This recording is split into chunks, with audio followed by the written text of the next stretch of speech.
अच्छा जी, आप सब लोगों को अपने चैनल पे खुशामदीद। मेरा नाम सोहेल अब्दाली और वही मेरे इस चैनल का नाम भी। मैं सोच रहा था काफ़ी अरसे से कि एक मैंने पिछली वीडियो बनाई थी अपनी रीकैप के ऊपर, मेरे एक्सपीरियंस पाकिस्तान में रहने के। लेकिन मैं सोच रहा था कि आपको कोई ऐसी 2-3-4 वजूहत बताऊँ कि अगर मैं यहाँ रहना चाहूँगा तो मेरे लिए क्या 2-3-4 वजूहत बनेगी, और अगर मैं यहाँ ना रहना चाहूँगा तो वो 2-3 वजूहत क्या होंगी। तो सर मैं आपको अपनी 3 वजूहत रीज़न्स वो बताता हूँ जिसकी वजह से मैं यहाँ रहने का सोच रहा हूँ और सोच सकता हूँ, और शायद और लोग भी ऐसे ही सोच रख सकते हैं जो कि अगर यहाँ रहने का सोच रहे हैं। तो मैं 3 रीज़न जो बताऊँगा उसमें कोई ऑर्डर नहीं है कि सबसे इम्पॉर्टेंट या सबसे कम इम्पॉर्टेंट, बल्कि 3 रीज़न बस मैंने चुने। तो उसमें एक रीज़न जो है मेरे रहने का यहाँ पे वो है कि जो लोग बाहर से मुल्कों से आते हैं, अगर उनके पास ज़रिया आमदनी बाहर का ही रहे, कितने भी अमाउंट का हो वो बाहर का ही हो, तो वो वजह एक मेरे लिए है कि जब मैं बाहर से क्योंकि आया हूँ अमेरिका से, तो मेरी आमदनी का ज़रिया बाहर का ही है अभी भी।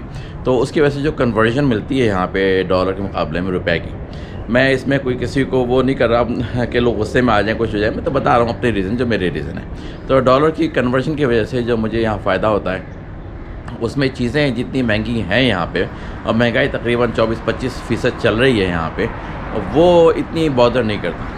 तो उसकी वजह से चीज़ें जब लेने जाते हैं बाज़ार में, मतलब फ्रूट्स वगैरह या सब्ज़ियाँ या तेल या शैम्पू या कोई भी चीज़, तो कुछ चीज़ें तो लगती हैं कि हाँ अमेरिका की कीमत की हैं, लेकिन कुछ चीज़ें लगती हैं कि बहुत ही सस्ती हैं। जैसे दवाएँ वगैरह हो गई हैं, सब्ज़ियाँ हो गई हैं, फ्रूट्स हो गए हैं, और ऐसी चीज़ें जो हैं दालें चावल वगैरह लगते हैं सस्ते हैं, और जो टमाटर और प्याज वगैरह। लेकिन हैं जैसे शैम्पू वगैरह बाहर के जो हैं, या शेविंग क्रीम जो बाहर की है, या कुछ और चीज़ें जो कि बाहर से आई हुई हैं, वो उसी कीमत की हैं जो कि बाहर होती हैं, तो अंदाज़ा हो जाता है। लेकिन पेट्रोल एक ऐसी चीज़ है जो कि लगता है कि तकरीबन उसी कीमत की है जैसे कि हम जितनी कीमत बाहर दे रहे हैं पेट्रोल की। लेकिन ओवरऑल फिर भी मामला सस्ता है इस वजह से कि कन्वर्जन की वजह से। तो एक रीज़न तो मेरा ये है। दूसरा रीज़न मेरा ये है कि यहाँ पे जो फ्रूट्स और वेजिटेबल्स की क्वालिटी है, खाने पीने के लिहाज से, सेहत के लिहाज से, वो आपके अपने हाथ में इतनी अच्छी है, जितना लेना चाहें, जितने क्वांटिटी में लेना चाहें, क्योंकि सस्ता है इस वजह से वो आप अच्छी सेहत बख्श चीज़ें यहाँ खा सकते हैं। इसी तरह से वेजिटेबल्स वगैरह भी बहुत अच्छी क्वालिटी की सस्ती मिलती हैं।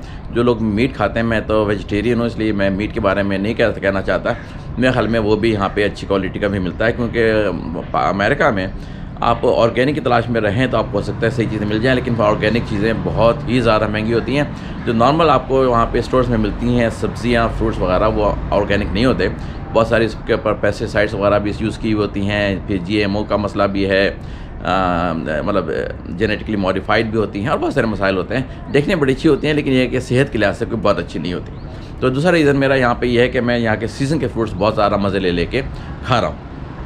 और इसी तरह से वेजिटेबल्स वगैरह भी यहाँ पे इतनी अच्छी लगता है कि अभी कट के आई हैं जैसे खेत से, तो अक्सर वेजिटेबल इतनी अच्छी होती है कि उसको खाने में भी मज़ा आता है, टेस्ट का भी मज़ा आता है। तो दूसरी वजह तो मेरी ये होगी।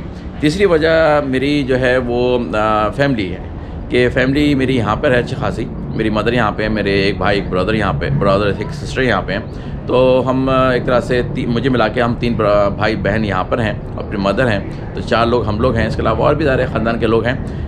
उसकी वजह से एक रीज़न बनता है कि आप अपने फैमिली के करीब होते हैं। मेरी ज़िंदगी के तकरीबन 35-36 साल गुजर गए हैं ऑलरेडी, जहाँ पर कि मैं बाहर गया हुआ था अमेरिका, तो आता था यहाँ पे। लेकिन सारे अमेरिका से आने वाले यहाँ पे जिन लोग आते हैं दूसरे मुल्कों से आते हैं, उनको पता है कि यहाँ पे 2 हफ़्ते के लिए मैक्सिमम बहुत हुआ तो 3 हफ़्ते, बहुत ही कोई बड़ी बात कर ली तो 4 हफ़्ते के लिए कभी आ गए। लेकिन ये कि मेरा अमूमन 2 हफ़्ते का टूर होता है, ट्रिप यहाँ पे, तो फैमिली के साथ टाइम नहीं गुजरता ना।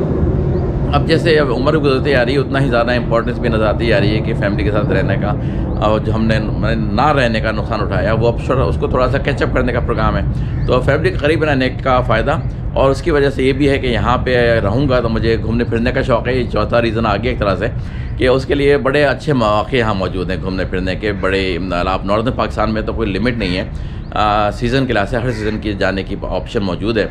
आपका पैसे हों अगर तो आप बड़े अच्छी तरीके से वहाँ पे घूम फिर सकते हैं। तो ये मेरे असल में घूम फिर के कुछ रीज़न बनते हैं, जो कि मैंने कहा कि आपको मैं बता दूँ। इसमें कोई फिर बताया ये कोई ऑर्डर नहीं है, तो लेकिन देखिए आपको अगर समझ में आ रही है बात तो शायद आपको दिल को लगे, और अगर आप बाहर के हैं जो सोच रहे हैं तो आप इन चीज़ों को कंसिडर कर सकते हैं। ये रीज़न तो मेरी नज़र में बनते हैं। अब मैं अगली वीडियो में बताऊंगा कि मेरे 3 रीज़न वो जो कि मुझे थोड़ा सा शक व शुबे में डालते हैं, शशपंज में डालते हैं कि मैं वाकई से फ़ैसला करूँगा, ये नहीं करूँगा वापस आने का। क्योंकि अगर मैंने फ़ैसला किया तो वो वाला फ़ैसला नहीं होगा कि जी मैं वापस जाने का सोचूँ। मैं एक दफ़ा यहाँ पे 11 मुझे महीने हो गए तकरीबन रहते हुए, तो अंदाज़ा हो रहा है कि अगर हालात सही रखे जाएँ, मेरे अपने कुछ स्टाइल अपने रहने का अपने काबू में हो, तो इतना बड़ा मसला नहीं है पाकिस्तान में रहना, अगर आपका पैसे भी आ रहे हो सही तरह से। तो ये वाली मेरी हो गई हैं वजूहत। अब मैं याद इंतज़ार कीजिए अगली वीडियो का, इसमें कि मैं आपको 3 रीज़न जो कि मुझे डराते रहते हैं वो मैं आपको बताने वाला हूँ। ठीक है जी, फिर अगली वीडियो तक के लिए खुदा हाफ़िज़।